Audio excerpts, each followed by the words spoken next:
You cannot mock God and just simply get away with it. And that is the hard lesson na nararanasan ni former President Rodrigo Duterte. Bakit ko po nasabi to?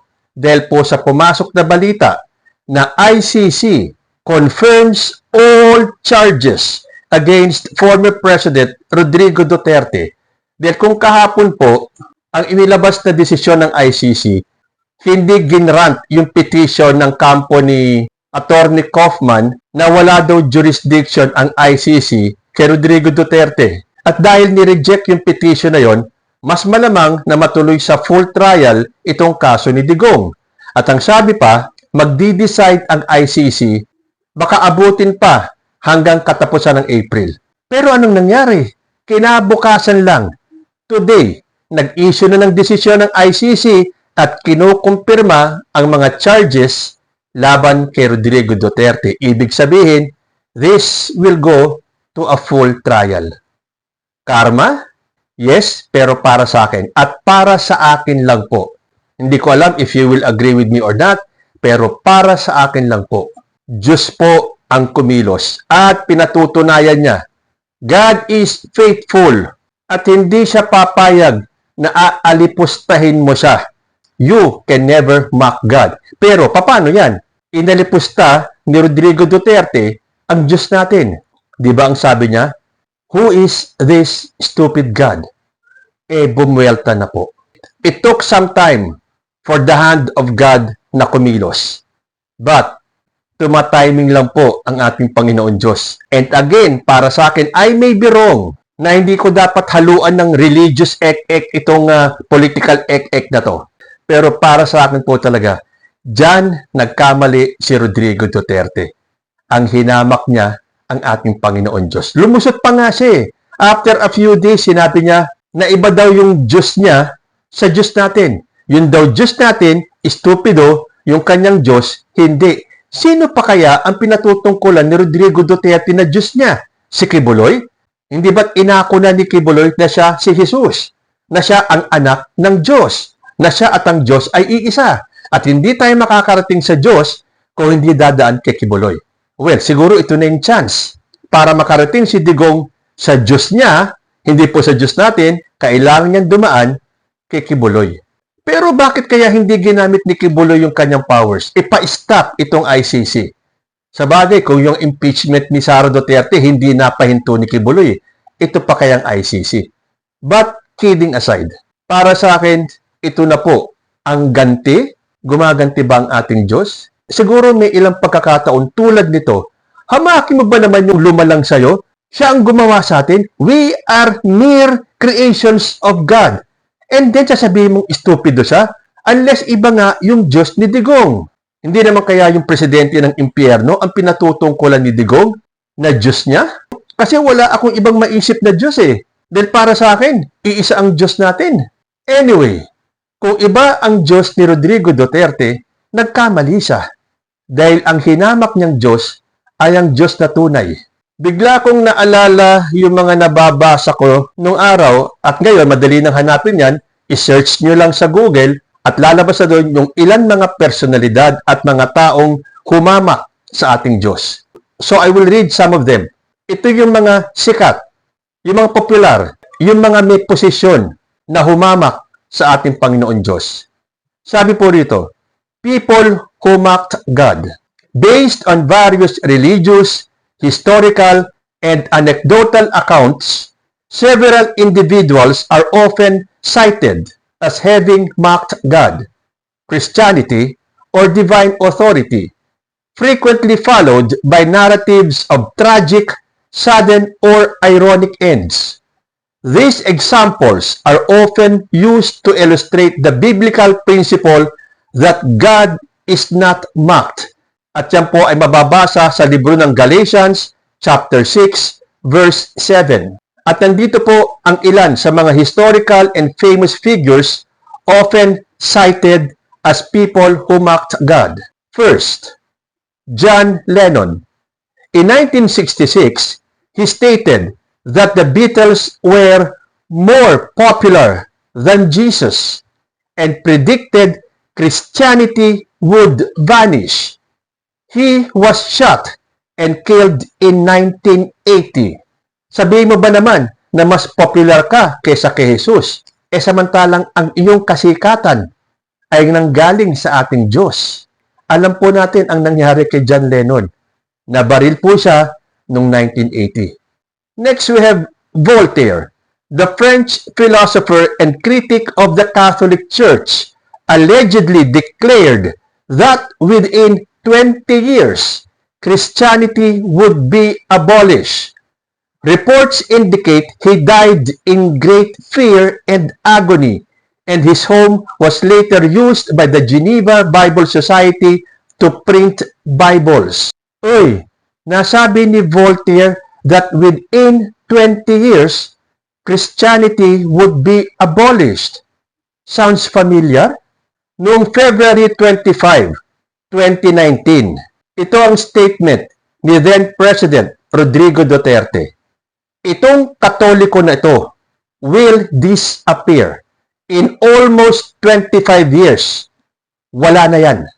People will soon forget about the almost 2,000-year-old institution because of the alleged abuses of its clergy.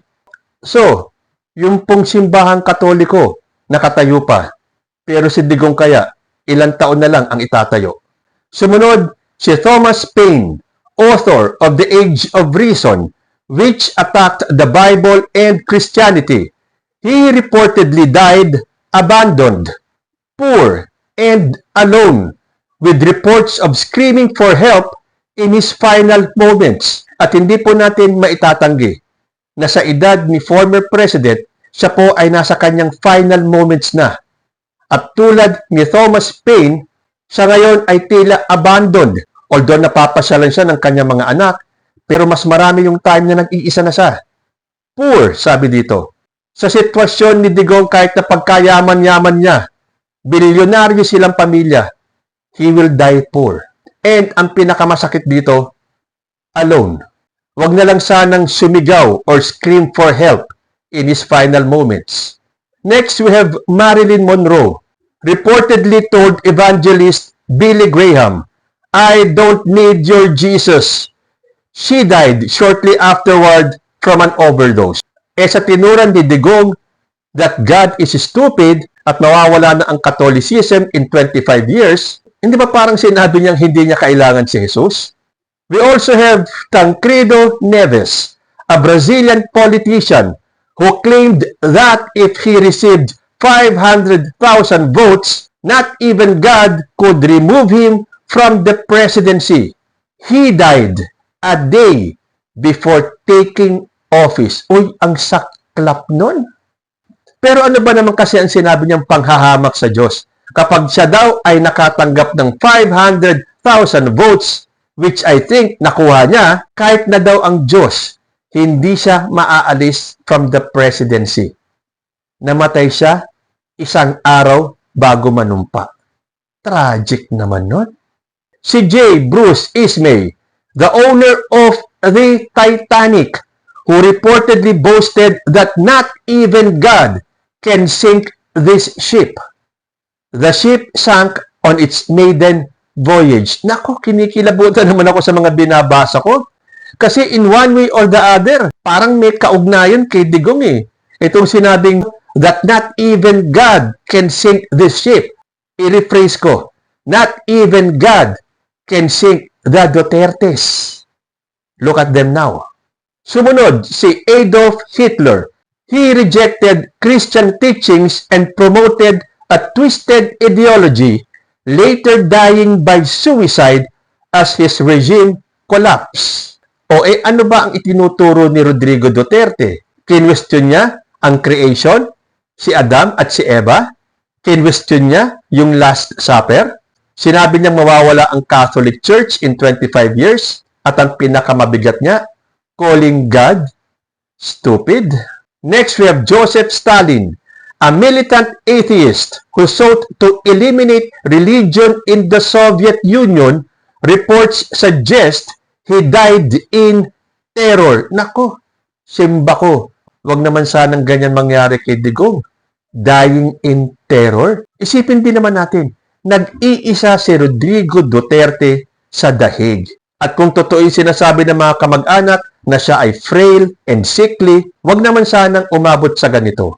Sunod natin, si Friedrich Nietzsche, famous for declaring God is dead. He later suffered a mental collapse and spent his final years in insanity. At ang pinakahuling example dito ay si Anton LaVey, founder of the Church of Satan and author of the Satanic Bible, who reportedly expressed fear and confusion on his deathbed. At marami pa pong iba. Mag-search kayo sa internet. Marami pa pong mga personality. And among them, yung mga modern day celebrities and personalities. People who mocked God. And what happened to them? So ito pong mga taong itong humamak sa ating Panginoon Diyos met their tragic deaths. So I just hope and pray na bago dumating yung oras ni former President Rodrigo Duterte, he will find in his heart na humingi siya ng tawad sa ating Panginoon Diyos. And I am very sure God will forgive him. But for the consequences, well, I'm not sure. Kasi dito sa mga binasa natin ito, wala man lang ba ni isa sa kanila ang nagrepent at humingi ng patawad sa ating Diyos? But then again, hindi ba't isa sa dalawang kriminal na ipinako sa krus together with Jesus Christ, si Dimas ang nagsabing na alalahanin siya kapag si Jesus ay nasa langit na? Ano po ang sinagot sa kanya ng ating Panginoong Jesus? Today, you will be with me in paradise. So it will never be too late for former President Rodrigo Duterte. Kayo po, ano ang masasabi ninyo? Comment lang po down below and I will see you in my next video. Diyos ti Agmina.